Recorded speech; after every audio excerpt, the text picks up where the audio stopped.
जैसा कि कहा जाता है, शैतान हमेशा एक कदम आगे रहेगा। यान ज़ेझेंग पहले जितना घमंडी था, अब उसके चेहरे पर उतना ही जोरदार थप्पड़ पड़ेगा। यान ज़ेझेंग ने अपना धूप का चश्मा लगाया और सभी को गंभीरता से देखा। कचरे का ढेर। वह जमीन पर खड़े अंगरक्षकों पर चिल्लाया और सीढ़ियों की ओर चलने लगा। सोंग जिंगवान, जिसे नज़रअंदाज कर दिया गया था, ने आंखें झपकाईं। जब उसने यान ज़ेझेंग को जाते देखा तो वह जल्दी से मुड़ी और उसके पीछे चल पड़ी। ओह, आप सबको डराने के लिए मुझे खेद है। वांग मिंगजियांग ने होश संभाला और अपनी कमर थाम ली। मिस गोंग, जल्दी से एम्बुलेंस बुलाओ। इन सबको अस्पताल भेजो। सच कहूं तो उसने जो कुछ देखा उससे वह काफ़ी तरोताजा हो गया। अहम, लेकिन एक शिक्षक के रूप में वह ये नहीं दिखा सके। भाई जून, क्या आप ठीक हैं? हान जून ने चिंतित होकर पूछा। हान जून ने कभी सोचा भी नहीं था कि जिस गेगे के लिए सोंग याओयाओ तरस रही थी, वो असल में रहस्यमयी मिस्टर हुओ थे। वो शख्स जो सिर्फ किंवदंतियों में ही दिखाई देता था, असल में सोंग याओयाओ की वजह से ही सामने आया था। वह बिल्कुल ऐसे देवता के समान थे जो स्वेच्छा से स्वर्ग से नीचे उतर आए थे। हान जून के मन में कई तरह की जटिल भावनाएं थीं। एक तरफ वह उस आदमी की मौजूदगी से हैरान था और उसकी पूजा करता था। दूसरी तरफ मिस्टर हुओ तकनीकी रूप से उसके भाई शुन का प्रेम प्रतिद्वंद्वी था।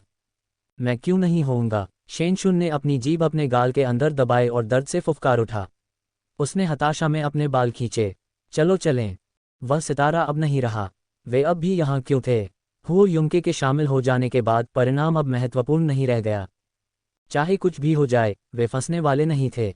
अरे भाई शुन, रोना है तो रो लो। मुझे पता है तुम परेशान हो रहे होगे। हान जून ने आह भरी और शेन जून के कंधे पर थपथपाया। जैसे ही उसने बोलना समाप्त किया, उसके सिर पर एक थप्पड़ पड़ा।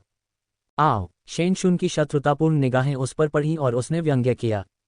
जुन एर, अगर तुम कुछ नहीं भी बोलोगे तो भी कोई नहीं सोचेगा कि तुम गूंगे हो। समझे? हान जून ने दुखी होकर कहा, मैं बस तुम्हारे बारे में चिंतित हूं। हाँ, वह आदमी उसका प्रेम प्रतिद्वंद्वी था, लेकिन शेनशुन हो युंके का प्रेम प्रतिद्वंद्वी बनने के योग्य नहीं थी। हालांकि हान जून की नज़र में शेन जून काफ़ी सुंदर था, लेकिन जिस क्षण मिस्टर हुओ प्रकट हुए, उन्हें अंततः समझ में आ गया कि एक परिपक्व व्यक्ति होने का क्या मतलब है। यहाँ तक कि उसने कुछ शब्दों से यान ज़ेझेंग को झुकने पर मजबूर कर दिया। सबसे महत्वपूर्ण बात यह है कि सोंग याओयाओ अपने भाई जून की बाहों में कब रोया था। वह व्यक्ति जो कभी चुना ही न गया हो, सबसे अधिक दयनीय था। क्या मुझे तुम्हारी चिंता करने की ज़रूरत है?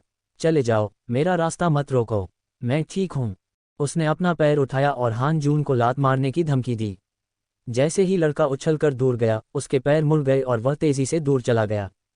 छी! फर कोट और सेक्सी लुक वाली एक औरत ने अपनी ठुड्डी रगड़ी और आह भरी। तो ये है हुओ युंग के जैसा। अगर मैंने चोटी बांधी होती और उसके साथ नरमी से पेश आती, तो हुओ युंग के अब तक तुम्हारे चाचा सास बन चुके होते। खांसी खांसी खांसी। तांग शिनरू ने अपना चेहरा पोंछा और आंखें घुमाईं। छोटी आंटी, जरा संजीदा हो जाए। मिस्टर हुओ को आप में कभी दिलचस्पी नहीं थी। अगर आपकी चोटी भी होती तो भी उन्हें कोई दिलचस्पी नहीं होती, ठीक है? जिया लाओ ने तांग शिनरू के सिर पर मुक्का मारा और अपनी दोनों बाहें क्रॉस कर लीं। बेटे, क्या तुम मुझे नीचे से देख रहे हो? तांग शिनरू ने अपना सिर धंक लिया और उसकी आंखों में आंसू भर आए। छोटी चाची, अगर चाचा जी को ये बात पता चल गई तो क्या नतीजा होगा? चलो देखते हैं, तुम उसे बताने की कोशिश करते हो। जिया लाओ के कूल्हे में दर्द हुआ और उसने अजीब से अंदाज में कहा, मैं तो मजाक कर रही थी। कौन पहले जवान नहीं रहा? अब वो सब बीती बात हो गई। छोटी आंटी, मैं अपनी बात दोहराता हूँ। तांग शिनरू ने उंगली हिलाई। यह अतीत की बात नहीं है, क्योंकि ऐसा कभी हुआ ही नहीं।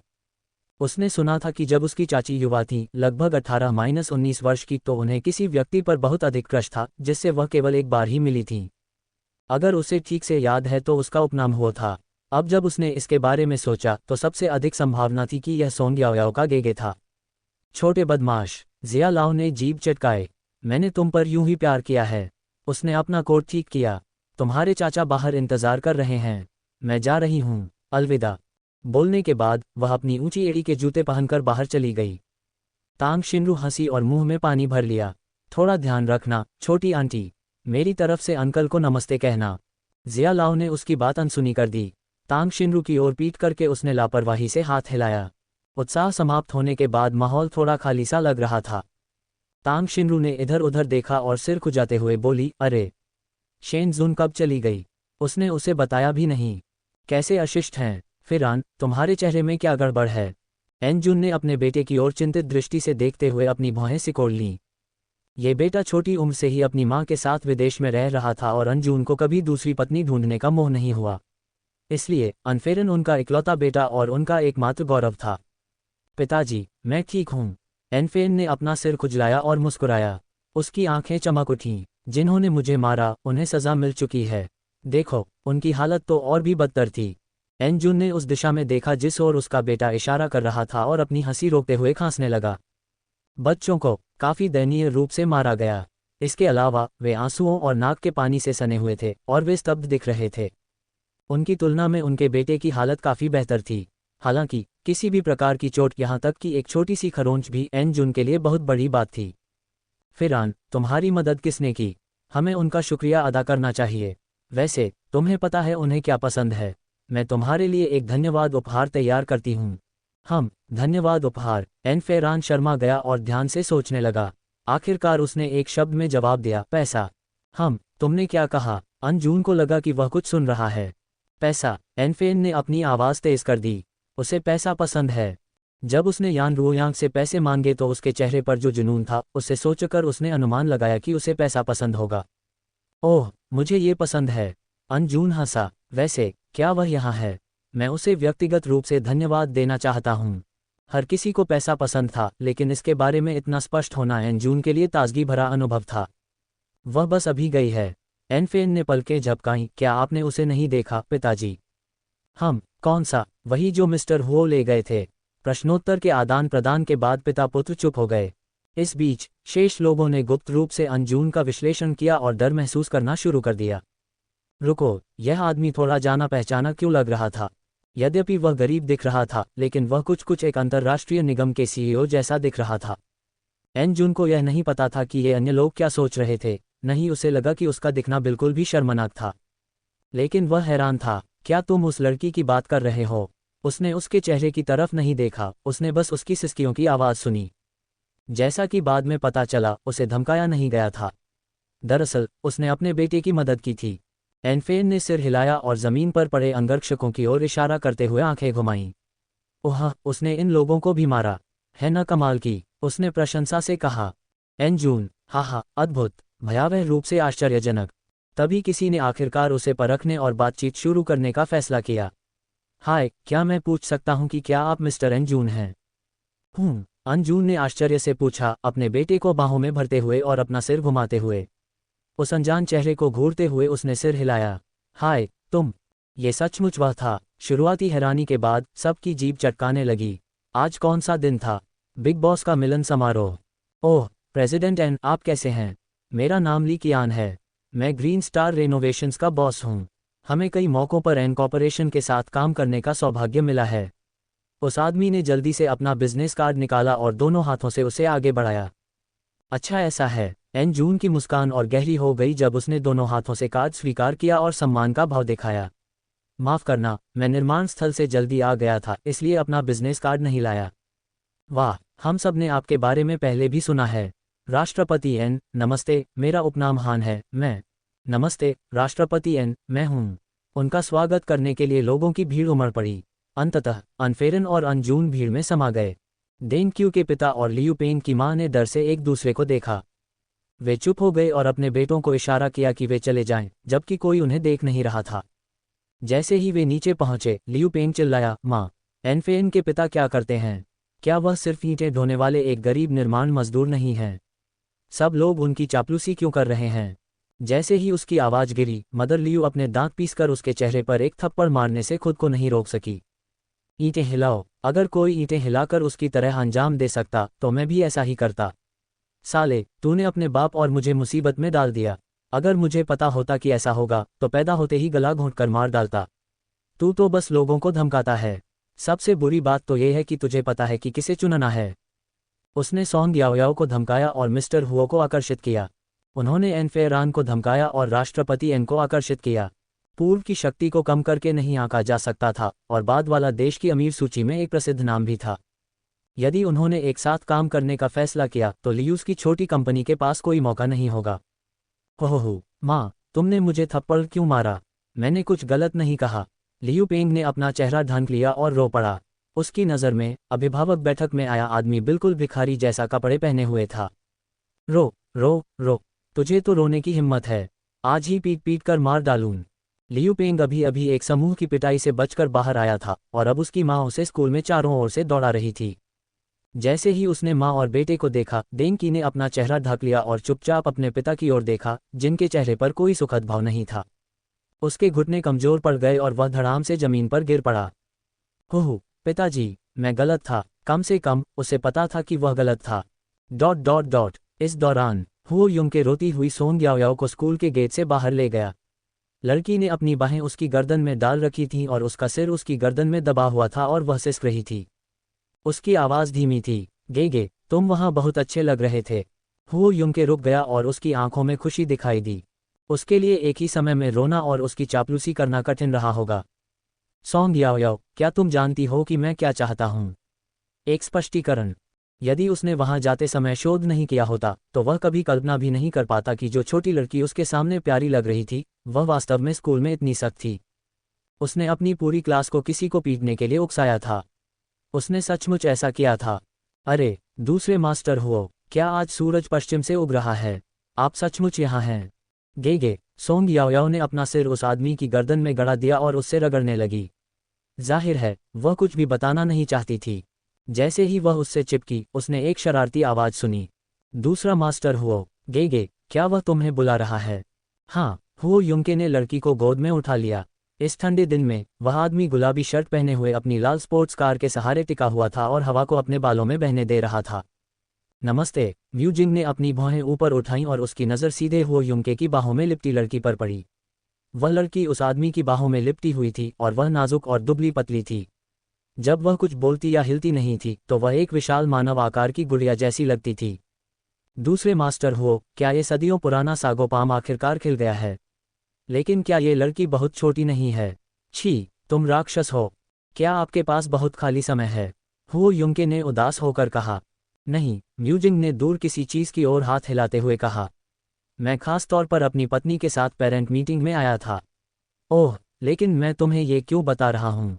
तुम अविवाहित लोग मेरी खुशी कभी नहीं समझ पाओगे, उसने गर्व से कहा। पत्नी, इधर। सच में, हुओ युंके के होंठ ऊपर की ओर मुड़े हुए थे, उसकी मुस्कान अर्थ से भरी हुई थी। जिया लाओ उन दोनों के पास गई और अपनी भौहें ऊपर उठाईं। म्यूजिंग के सहारे झुकते हुए उसने अपनी नज़रें ऊपर उठाईं। हुओ युंके, तुम्हारी पसंद बुरी नहीं है। लड़की अभी छोटी है, बिना सोचे समझे बात मत करो, हुओ युंके ने चेतावनी दी। जिया लाओ ने अपनी जीभ चटकाए। अरे धूर्त लोमड़ी, तू मासूम बनने की कोशिश क्यों कर रहा है? अगर वह तुम्हें पसंद नहीं है तो तुम उसे इतनी जोर से गले क्यों लगा रहे हो? अगर वह तुम्हें पसंद नहीं है तो जैसे ही तुम्हें पता चला कि उसके साथ बदसलूकी हो रही है, तुम यहाँ क्यों दौड़े चले आए? यह आपकी तरह नहीं है, हुओ युंके। दंपति ने हुओ युंके को चिढ़ाया, लेकिन उसके हाव भाव नहीं बदले। उसकी नज़र म्यूजिंग पर पड़ी और उसे अचानक कुछ याद आया। म्यूजिंग, अब तुम शादीशुदा हो। अब समय आ गया है कि तुम अपने पुराने सारे उलझे हुए रिश्ते खत्म कर दो। म्यूजिंग निराश हो गया। मैंने उन्हें बहुत पहले ही खत्म कर दिया था। भाड़ में जाओ, सेकंड मास्टर हुओ, मुझे फंसाने की कोशिश मत करो। तुमने क्या कहा? जिया लाओ ने अपनी आंखें संकुचित कर लीं। ओह, हुओ युंके ने एक अर्थपूर्ण मुस्कान के साथ सिर हिलाया। शायद मैंने गलत सुना है। जब इंसान बूढ़ा हो जाता है तो उसे कुछ कुछ सुनाई देने लगता है। मुझे लगा कि मैंने किसी औरत को हनी कहते सुना है। जैसे ही उसने ये कहा, जिया लाओ गुस्से से उछल पड़ा। उसकी आंखों में आग थी और उसने दांत पीसते हुए कहा, मुंह जिंग, तुम कमीने। उसने म्यू जिंग का कान पकड़कर खींचा। क्या तुमने मेरी पीठ पीछे कोई और औरत ढूंढ ली? क्या तुम मरना चाहते हो? आउच। म्यू जिंग ने हुओ युंके को घूरते हुए विनम्र स्वर में कहा, पत्नी, मेरी बात सुनो, मैंने सच में ऐसा नहीं किया। दूसरा मास्टर हुओ मुझे फंसा रहा है। हाँ, तो फिर वो किसी और को क्यों नहीं फंसा रहा? क्या उसके पास इतना खाली समय है? म्यू जिंग का कान मानो गिरने ही वाला था। उसने अपनी कमर झुका ली, छूटने के लिए छटपटाना चाहा, पर वह बहुत डरा हुआ था। हुओ युंके को जाते देख उसने गुस्से से दांत पीस लिए। हाँ, उसके पास इतना खाली समय तो है। हे देवियों, जाग जाओ। उसकी शुद्ध छवि से धोखा मत खाओ। हुओ युंके असल में एक बदमाश, दुष्ट और कलंकित व्यक्ति है। उसने दुखी होकर देखा कि सोंग याओयाओ ने हुओ युंके की गोद से अपना सिर बाहर निकाला। अचानक उसने उसकी ओर इशारा करते हुए कहा, पत्नी, अगर तुम्हें मेरी बात पर यकीन नहीं है तो तुम उस लड़की से पूछ सकती हो। वह पहले भी यही थी। वह मेरी बेगुनाही साबित कर सकती है। जिया लाओ ने उसकी ओर देखा, उसे उसके दावे पर आधा विश्वास हो गया। सोंग याओयाओ हो युंके की बाहों में लेटी हुई मासूमियत से हाथ हिला रही थी। उसने धीमी आवाज में कहा, मुझे लगता है मैंने भी सुना है। मु जिंग। जैसे ही सोंग याओयाओ ने यह बात कही, एक क्रोधित आवाज सुनाई दी। इससे पहले कि वे अपनी कार में बैठते, सोंग याओयाओ ने अपने आसपास एक आदमी को देखा जो इतना डरा हुआ था कि वह लड़ने से भी नहीं डर रहा था, जबकि उसे पीटा जा रहा था। उसने अपने होंठ चाटे और उन्हें गौर से देखा। लेकिन जैसे ही महिला ने पुरुष को पीटा, पिटाई अचानक आलिंगन में बदल गई। और फिर चुंबन में। एक चुंबन। ओह, कितना रोमांचक है। वह कार की खिड़की से टिक गई, अपना सिर बाहर निकाला और नम आंखों से उन्हें घूरने लगी। कुछ सोचते हुए उसकी आंखें चमक उठीं। जैसे ही हो युंग के बैठा, उसने देखा कि उसका ध्यान बाहर की ओर था। उसने अपनी भौहें उठाईं, ऊपर देखा और उसकी निगाहें ठंडी हो गईं। उसने अपना हाथ उठाया, सोंग याओयाओ की आंखों को ढक दिया और ड्राइवर को निर्देश दिया, अस्पताल की ओर गाड़ी चलाना शुरू करो। जी श्रीमान। ओह गेगे, मेरे दृश्य में बाधा मत डालो। सोंग याओयाओ ने नाखुशी से मुंह बनाया और उसकी हथेली छीनने की कोशिश की। हालांकि कार पहले ही स्टार्ट हो चुकी थी और चुंबन करता हुआ जोड़ा उनकी नज़रों से ओझल हो चुका था। उसने अपना सिर घुमाया और उदास होकर बोली, गेगे, तुमने ऐसा क्यों किया? मैंने पहली बार किसी जोड़े को चुंबन करते देखा था। तो ऐसा ही होता है। हो युंके ने अपना माथा पकड़ लिया, बच्चों को इससे कुछ नहीं सीखना चाहिए। मैं अब बच्चा नहीं हूँ। सोंग याओयाओ ने अपनी नाक सिकोड़ ली और पैर हिलाते हुए कहा, मैं वयस्क हूँ। मैं किसी को चूमने के लिए पर्याप्त बूढ़ा हो गया हूँ। उदाहरण के लिए, गेगे, हे, वह अपने ही विचारों से शर्मिंदा थी। उसने अपनी गर्दन पीछे की ओर सिकोड़ ली, मुंह ढक लिया और चुपके से हंस पड़ी। लड़की के विचार हमेशा अजीब रहते थे। हो युंके ने अपनी भौहें सिकोड़ी, उसकी ठुड्डी पकड़ी और पूछा, तो तुमने झगड़ा क्यों किया? ओह गेगे, बाहर देखो, एक सूअर उड़ रहा है। वह उत्साहित होकर चिल्लाई और उसने उत्साहित भाव से बाहर की ओर इशारा किया। लेकिन जब उसने देखा कि हो युंके की अभिव्यक्ति नहीं बदली और उसकी आंखें एक पल के लिए भी नहीं हिली, तो सोंग याओयाओ ने अपने होंठ फुला लिए और उसकी मुस्कान धीरे धीरे फीकी पड़ गई। क्या वह उसे थोड़ा खुश नहीं कर सकता था? समझाओ, सोंग याओयाओ। उसने उसे जाने दिया और सहजता से पीछे झुक गया। सोंग याओयाओ कुछ बताना नहीं चाहती थी। उसे डर था कि अगर उसे सच्चाई पता चल गई तो वह उससे नफरत करने लगेगा। उसने आंखें मली और रोने का नाटक किया। हो, गेगे कितना खतरनाक है, मुझे डर लग रहा है। जैसे ही उसने उसकी कराह सुनी, हो युंके ने उसकी गर्दन के पीछे से पकड़ लिया, जैसे वह किसी बिल्ली के बच्चे को पकड़ रहा हो, और उसे अपना सिर उठाने के लिए मजबूर किया। जैसी कि उम्मीद थी, सोंग याओयाओ को गुदगुदी हुई। जैसे ही वह कूदी, उसका साफ गोरा चेहरा सामने आ गया। स्कूल में रोते समय उसकी आंखों और नाक के आसपास थोड़ी सी लालिमा थी, इसके अलावा उसका चेहरा साफ था और उस पर एक भी आंसू नहीं था। क्या आप अभिनय करते रहेंगे? उन्होंने अपनी बाहें उठाते हुए और एक मनोरंजक मुस्कान को रोकते हुए पूछा। आहम। सोंग याओयाओ की आंखें चमक उठीं।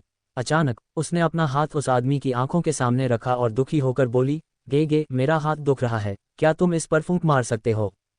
उन्होंने स्कूल में घटी घटना पर चर्चा न करने पर जोर दिया। हो युंके ने नीचे देखा, धीरे से फूंक मारी और अपनी बाहें ऊपर उठाईं। अब मुझे स्पष्टीकरण दो। ओह, वह बच नहीं सकी।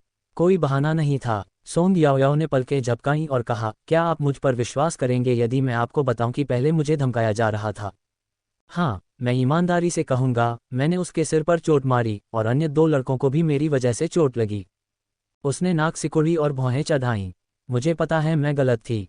अगर तुम मुझे सजा देना चाहते हो तो दो। मैं गारंटी देती हूं कि मैं दोबारा ऐसा कभी नहीं करूंगी। सच में? तो उसने उस आदमी की आस्तीन पकड़ी और उसे सावधानी से घुमाया, कृपया मुझे मत भेजिए।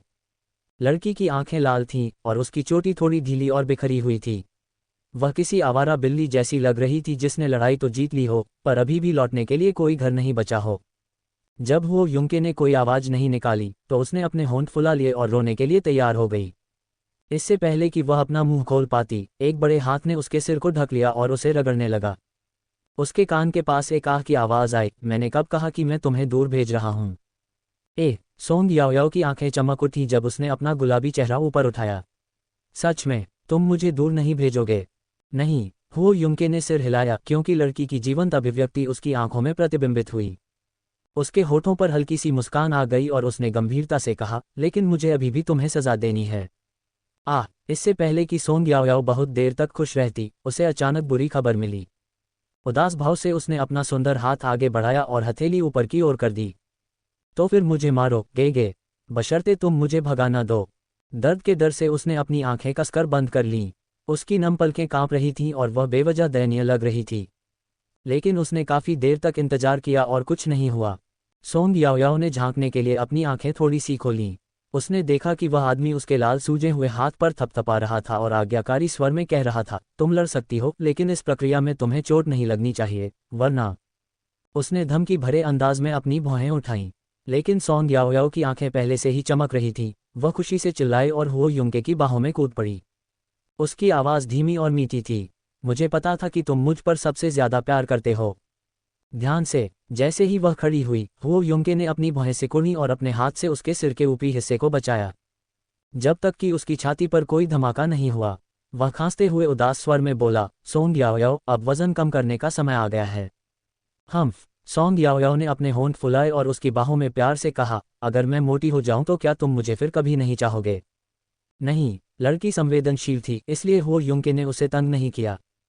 हे देखा। वह चुपके से उस आदमी के कान में झुकी और धीरे से बुदबुदाई, इसके अलावा राओरू ने कहा था कि लड़कों को थोड़े ज्यादा मांस वाली लड़कियां पसंद आती हैं। आहम। हुओ युंके की पीठ अकड़ गई और उसका चेहरा तुरंत पीला पड़ गया। उसने उसके गर्व भरे भाव को देखा और गहरी आवाज में पूछा, सोंग याओयाओ, तुम्हारे दोस्त किस तरह के हैं? उसकी दोस्त ऐसा कैसे कह सकती है? और अगर वो कहना भी चाहती तो उसे याओयाओ को ये नहीं सिखाना चाहिए था।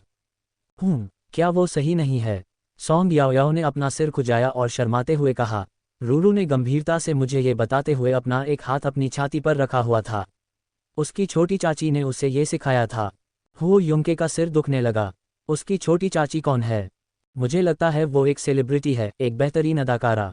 हाँ, वो पहले भी यहाँ मौजूद थी, पर मुझे नहीं लगता कि वो ज़रा भी मोटी थी। उसका शरीर सुडौल था। सोंग याओयाओ उलझन में थी। रूरू ने ऐसा क्यों कहा कि लड़कियों को ज्यादा मांस खाना चाहिए? हुओ युंके की अभिव्यक्ति और अधिक गहरी होती गई। जिया लाओ, उसने दांत पीसते हुए कहा। तो यह उस महिला की भतीजी थी। कोई आश्चर्य नहीं कि उसने सोंग याओयाओ को ऐसा कुछ सिखाया। आछू। जिया लाओ, जो घर जा रही थी, अपनी नाक रगड़ते हुए सोच रही थी, मेरे बारे में कौन सोच रहा है? म्यूजिंग, जिसके कान खून से लाल थे, ने शांत भाव से कहा, आपके इतने सारे पुरुष प्रशंसक हैं। उनमें से बहुत से आपके बारे में सोच रहे होंगे। जिया लाओ ने सिर हिलाया। तुम सही हो। कई बार छींकने के बाद उसने इसे अनदेखा कर दिया। उन्हें इस बात का कोई अंदाजा नहीं था कि उनका मैनेजर जल्द ही पहाड़ों पर आधारित एक फिल्म को स्वीकार कर लेगा और निर्देशक वह व्यक्ति था जिसकी वह पूजा करती थी। पहाड़ों में ये कठिन था और म्यूजिंग उसके साथ नहीं जा सकेगा। लेकिन जिया लाओ को अभी तक इस बारे में कोई जानकारी नहीं थी। श्रीमान हुओ, इस लड़की को केवल कुछ मामूली चोटें आई हैं, आपको चिंता करने की जरूरत नहीं है। सोंग याओयाओ का इलाज करने वाला व्यक्ति एल्डर हुओ का निजी डॉक्टर था। जब उसने हुओ युंके की सिकुड़ी हुई भौहों और उदास चेहरे को देखा तो उसे समझ नहीं आया कि वह हंसे या रोए। एल्डर हुओ के कारण हुओ युंके के बारे में उनकी अच्छी धारणा थी। वह पहुंच से बाहर लग रहा था, लेकिन उस बूढ़े आदमी के प्रति उसका व्यवहार असाधारण रूप से पुत्रवत था। वह बस थोड़ा ठंडा और तानाशाह था। बहरहाल, वह फिर भी एक इंसान था। सोंग याओयाओ ने अपनी नज़र उठाए, हुओ युंके की ओर चुपचाप देखा और अपनी जीभ बाहर निकाली। इलाज खत्म होने के बाद वह दयनीय भाव से उठी और हुओ युंके की आस्तीन खींची। गेगे, चूंकि हम अस्पताल में हैं, हमें दादाजी से मिलने जाना चाहिए। आप उन्हें दादाजी नहीं कह सकते, हुओ युंके ने अचानक कहा जब वह बाहर जा रहा था। क्यों हो? सोंग याओयाओ ने इस बात पर कभी ध्यान नहीं दिया। आखिरकार, वह ज्यादा लोगों को जानती नहीं थी और उसका व्यक्तित्व सीधा सादा था। उसे हुओ युंके पसंद था और उसने देखा कि वह काफी जवान था, इसलिए उसने उसे गेगे नाम दिया। इसी तरह बड़े हुओ भी बूढ़े दिखते थे, इसलिए उसने स्वाभाविक रूप से उन्हें दादाजी नाम दिया। उनका अभिवादन करते समय उसने उनके रिश्ते पर विचार नहीं किया। जैसे ही उसने उसकी मूर्खतापूर्ण अभिव्यक्ति देखी, हुओ युंके ने धीरे से कहा, इसे भूल जाओ। सोंग याओयाओ ने अपना सिर खुजलाया। क्या बकवास है? उसने अपनी बात पूरी क्यों नहीं की? उसे क्या हो गया था? जैसे ही वे शीर्ष मंजिल के वीआईपी क्षेत्र में पहुंचे, सोंग याओयाओ ने एक परिचित नर्स को देखा और तुरंत दौड़कर उसके पास पहुंची। बहन, क्या दादाजी यहाँ उस कमरे में हैं? क्या तुम कमरा 8 की बात कर रहे हो? वह वहाँ नहीं है, वह अपने दोस्तों के साथ महाजोंग खेल रहा है। नर्स ने हंसते हुए बाईं ओर इशारा किया। गलियारे में चलते रहो जब तक तुम अंत तक न पहुंच जाओ, आराम कक्ष दाईं ओर है। वह वहीं है। गीत याओयाओ, उसने सूंघते हुए हुओ युंके को पकड़ लिया और पूछा, तो गेगे, क्या दादाजी बीमार होने के कारण अस्पताल में हैं? हुओ युंके मुस्कुराया। नहीं, वह यहाँ खेलने आया था। अपने प्रश्न का उत्तर सुनने के बाद सोंग याओयाओ को ऐसा लगा जैसे बूढ़े व्यक्ति ने अस्पतालों के बारे में उसकी धारणा को फिर से ताज़ा कर दिया हो। उसे अस्पतालों से नफरत थी, फिर भी अब उसकी मुलाकात एक ऐसे व्यक्ति से हुई थी जो उसे अपने घर की तरह मानता था। उसने ऐसी बात कभी नहीं सुनी थी। मैं अभी जाऊंगा। लेकिन ऐसा करने से पहले उसने दोबारा सोचा, अगर मैं दादाजी को परेशान करूंगी तो क्या वे दुखी होंगे? नहीं, वह उसे देखना पसंद करेगा। यह जवाब सुनकर सोंग याओयाओ मुस्कुराए। तो मैं अभी वहां चलती हूँ। क्या तुम भी आ रही हो या यहीं इंतजार करोगी? मैं उसे सरप्राइज देना चाहती हूँ। हे। जब वह गलियारे से नीचे की ओर उड़ रही थी तो उसके कदम तेज थे। उसे इतना प्यारा देखकर नर्सें मुस्कुराए बिना नहीं रह सकीं। ये लड़की बहुत मज़ेदार थी। जैसे ही वह अवकाश कक्ष में पहुंची, सोंग याओयाओ ने दरवाजे में एक छोटा सा छेद खोला और अंदर का निरीक्षण किया। अंदर काफी चहल पहल थी और बूढ़े लोगों की आवाजें गूंज रही थीं। 2 बांस 8 वान पोंग। ओह, माफ करना, मैं जीत गया। उसने चुपके से अपना शरीर आगे की ओर झुकाया और अंदर घुस गई। जब बूढ़ों ने उसे देखा तो सोंग याओयाओ ने अपनी उंगली अपने होठों पर रख ली। शश। उन्होंने चुपके से सिर हिलाया और उसे मजे से देखा। लेकिन वह यहाँ किसके लिए थी? एल्डर हो ने एक राउंड जीता और खुशी से मुस्कुरा रहे थे। चलो आगे बढ़ते हैं। है ना, एक टाइल गायब है, वो कहाँ चली गई? यहाँ। लड़की की आवाज़ तीखी और जीवंत थी। उसके हाथ में ज़मीन पर गिरा हुआ महाजोंग था। ओह, शुक्रिया। एल्डर हो ने प्रतिक्रिया देने में देर की। टाइल मिलने के बाद ही उन्होंने तेजी से अपना सिर घुमाया। जब उन्होंने देखा कि वह सोंग याओयाओ थी तो उन्हें सुखद आश्चर्य हुआ। याओयाओ, तुम यहाँ क्या कर रहे हो? हे। सोंग याओयाओ ने अपना सिर खुजलाया और मीठे स्वर में कहा, गेगे मुझे यहाँ लाया। वाह, वह हाल ही में अक्सर आ रहे हैं। एल्डर हुओ को मज़ा आया। लेकिन महाजोंग खेलते हुए उन्होंने सोंग याओयाओ की लाल आंखों पर ध्यान दिया और अचानक रुक गए। उन्होंने तुरंत अपनी भौहें सिकोड़ लीं और भौहें चढ़ा लीं।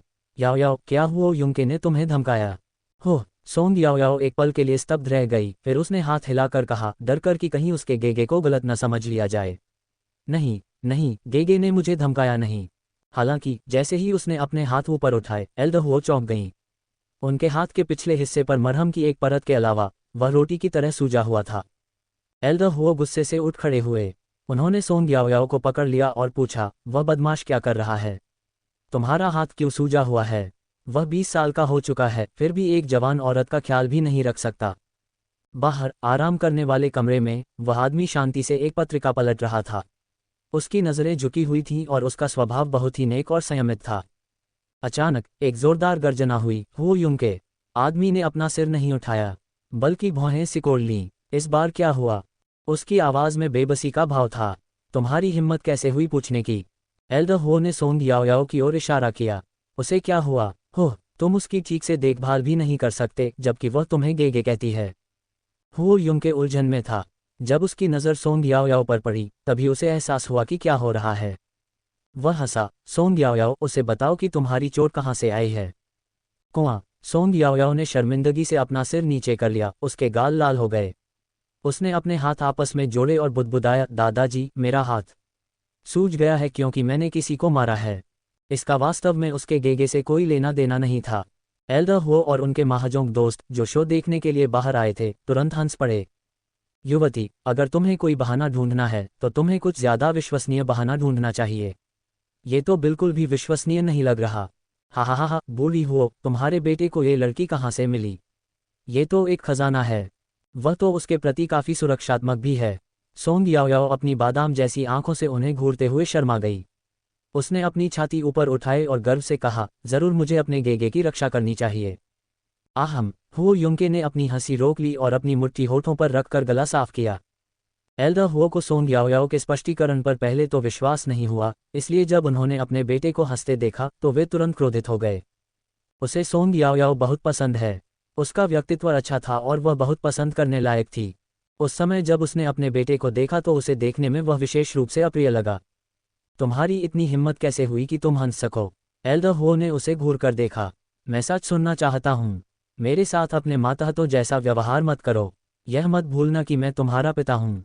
भले ही तुम बाहर से अराजक और दबंग दिखते हो, मेरे सामने तुम अब भी मेरे बेटे हो। दादाजी। सोंग याओयाओ ने एल्डर हुओ की कमीज खींची। इसका गेगे से कोई लेना देना नहीं है। आज मेरा कुछ स्कूल के दोस्तों से झगड़ा हो गया था। गेगे ने तो मेरा साथ भी दिया। गेगे वाकई बहुत अच्छा है, उसे दोष मत दो। तुम्हारे लिए रुका हुआ। एल्डर हो ने हो युंके की तरफ देखा जो सोफे पर शांति से बैठा था और निराश हो गया। उसे यह क्रोध भरा भाव कहाँ से मिला? उसने उन्हें नहीं मारा। गीत याओ याओ वह यह ऐसा कुछ नहीं था जो उसे करना चाहिए था, है ना? एल्डर हो थोड़ा निर्दयी और क्रूर लग रहा था। कम से कम उसका एक हाथ या एक पैर तो टूट ही जाना चाहिए था। बताओ, तुमने क्या किया? एल्डर हो ने सोंग याओ याओ के हाथ की ओर इशारा किया। याओ याओ का हाथ सूज गया है। हमें उसका बदला लेना होगा। दादाजी, हमने पहले ही बदला ले लिया है, सोंग याओ याओ ने ध्यानपूर्वक समझाया। दरअसल वह लड़का बर्बाद हो चुका था, लेकिन उसने उसे यह बताने की हिम्मत नहीं की। हो युंके ने मुस्कुराते हुए खड़े होकर पत्रिका को कॉफी टेबल पर फेंक दिया। अब जब तुमने उसे देख लिया है सोंग याओ याओ, चलो घर चलते हैं। तुम्हें यहाँ ज्यादा समय नहीं हुआ, एल्डर हो ने उसे घूरते हुए कहा। अगर तुम जाना चाहते हो तो अकेले जा सकते हो। मैं चाहता हूँ कि याओ याओ मेरा साथ दे। अच्छा हुआ कि तुमने बदला ले लिया। अगर तुम इस युवती की रक्षा भी नहीं कर सकते थे तो मैं तुम्हें अपना उपनाम बदलने के लिए कहता। सोंग याओ याओ को तब अपराधबोध हुआ जब उसने सुना कि बूढ़ा आदमी उसका पक्ष ले रहा है। वह उसे यह बताने की हिम्मत नहीं कर सकी कि वह पूरे समय मुकों की सेवा में लगी हुई थी। यद्यपि वह व्यक्ति नहीं थी जिसने लड़ाई शुरू की थी, लेकिन जिस व्यक्ति ने उसे उकसाया था उसे बहुत बुरी तरह मारा गया। दादाजी, छोड़िए, मुझे जरा भी तकलीफ नहीं हुई, जरा भी नहीं। उसने बूढ़े आदमी की कमीज पकड़ ली।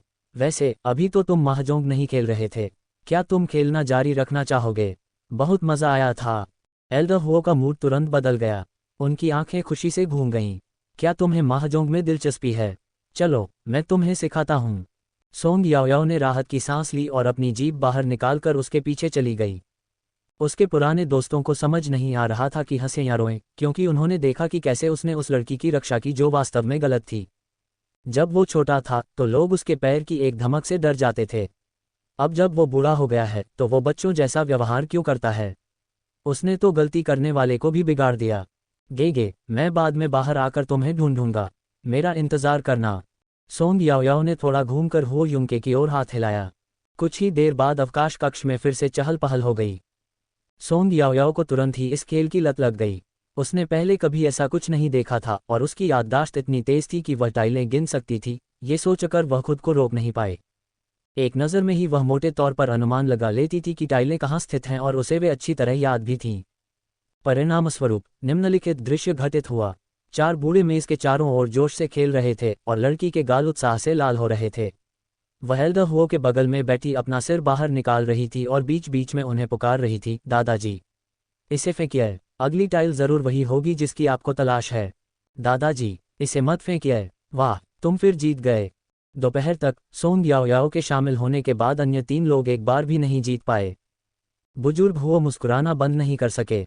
महाजोंग टेबल के बगल में 5 और 10 सेंट के सिक्कों का ढेर रखा था, जिनका इन अमीर बूढ़े मालिकों के लिए कोई मतलब नहीं था, लेकिन साधारण सी खुशी भी पैसों से नहीं खरीदी जा सकती थी। मैं अब और नहीं खेलूंगा, मैं बहुत गुस्से में हूँ। एल्डर शेन ने अपनी टाइलें गिराते हुए मुंह फुलाकर उन्हें घूरा। ये लड़की कहाँ से आई है? इसे टाइलें गिनना आता है? क्या ये धोखा नहीं है? अरे, ये तो बस एक खेल है, इतनी गंभीरता से क्यों? एल्डर हो ने आत्मसंतुष्ट होकर अपनी भौहें उठाईं। मेरी याओ याओ बहुत होशियार है। अगर तुम इतनी अच्छी हो तो तुम अपने बेटे को, रुको, नहीं, अपने पोते को भी ऐसी होशियार लड़की ढूंढने के लिए कह सकती हो। ठीक है, मुझे डर नहीं लग रहा। जब दोनों व्यक्ति बहस कर रहे थे तो अन्य 2 बूढ़े व्यक्ति एक दूसरे की ओर देखकर मुस्कुराए और अपना सिर हिलाया। लेकिन जब उन्होंने लड़की को देखा तो उनकी निगाहें न केवल स्नेह से भरी थीं, बल्कि उनमें प्रशंसा और जिज्ञासा भी थी। अपनी उम्र में वे चीज़ों को साफ देख सकते थे। इस दुनिया में बहुत से बनावटी लोग थे। इस लड़की जैसा साफ दिल इंसान मिलना दुर्लभ था। उसका व्यक्तित्व भी जीवंत था, उसका व्यवहार अच्छा था और वह होशियार भी थी।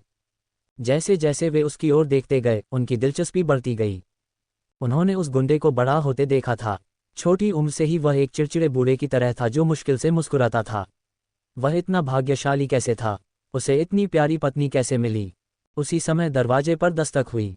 नज अंदर आए और बूढ़े लोगों को याद दिलाया, आपकी दवा लेने का समय हो गया है।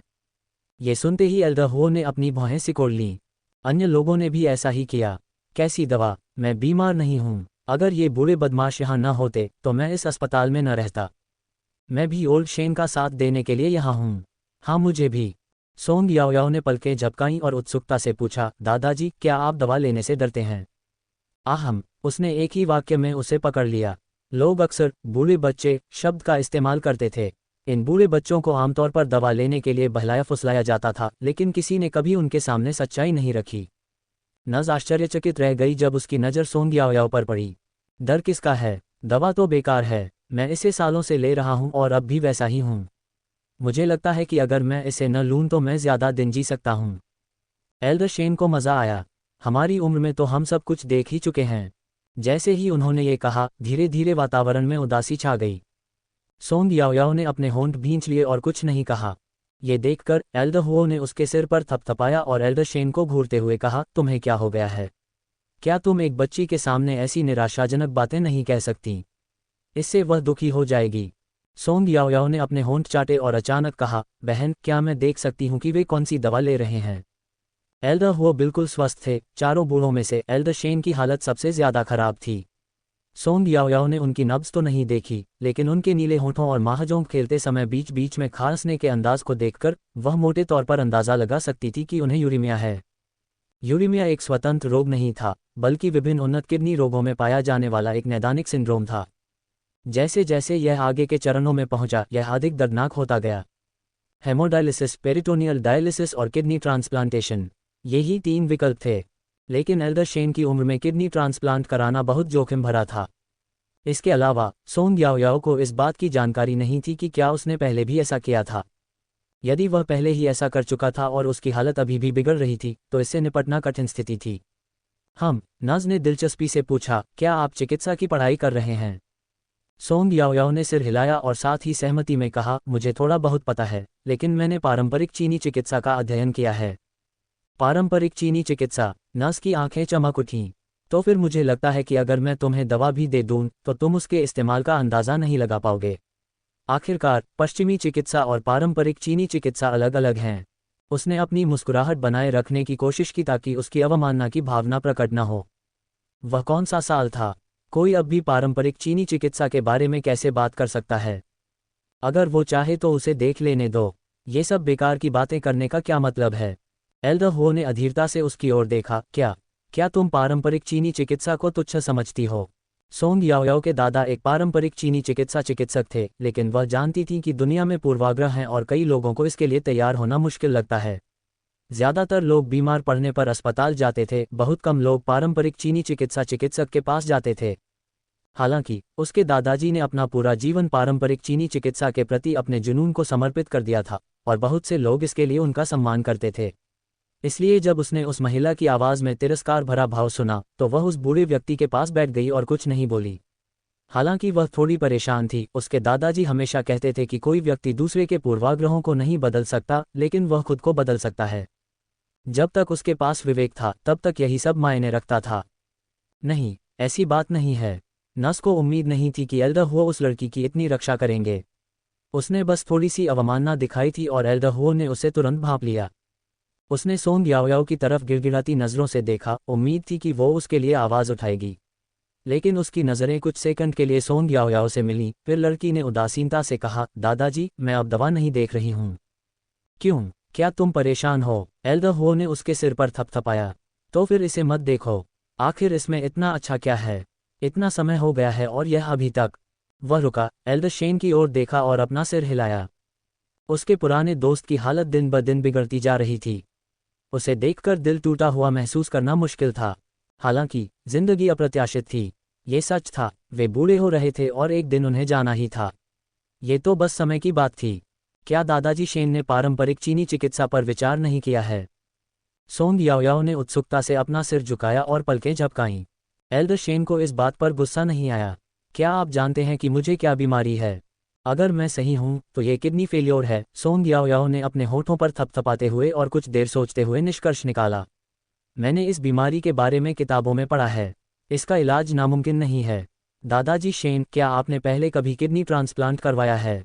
वह स्वाभाविक रूप से बोल रही थी, बिना ये ध्यान दिए कि अनुभवी वृद्ध लोग उसके शब्दों से हैरान थे। एल्डर हुओ ने उसे घूर कर देखा। याओयाओ, क्या तुमने सचमुच बूढ़े शेन का निदान खुद किया था? हाँ, सोंग याओयाओ ने सिर हिलाया। जैसे ही मैं अंदर गया, मैंने देखा कि दादाजी शेन का हाथ असामान्य रूप से सूजा हुआ था। उसके बाद मैंने देखा कि महाजोंग खेलते समय उनकी प्रतिक्रिया की गति थोड़ी धीमी थी, उनकी सांसें तेज थीं और उनका रंग पीला था। उनकी उम्र को ध्यान में रखते हुए मुझे पता था कि उनके गुर्दे में कुछ गड़बड़ है। इसलिए मैंने यह अनुमान लगाने की आज़ादी ली कि उन्हें यूरेमिया है। हालांकि मैंने अभी तक उनकी नब्ज नहीं देखी है, इसलिए मैं केवल अनुमान ही लगा सकता हूँ। मुझे यकीन नहीं है कि मैं सही हूँ या नहीं। उसने जीभ बाहर निकाली। अगर मैं गलत हूँ तो मुझे उम्मीद है कि दादाजी शेन नाराज नहीं होंगे। मुझे आपसे माफ़ी मांगने दो। जब लड़की ने निदान समझाया तो वह बहुत पेशेवर और गंभीर थी। दरवाजे पर खड़ी नस भी हैरान रह गई। इस लड़की में वाकई कमाल है।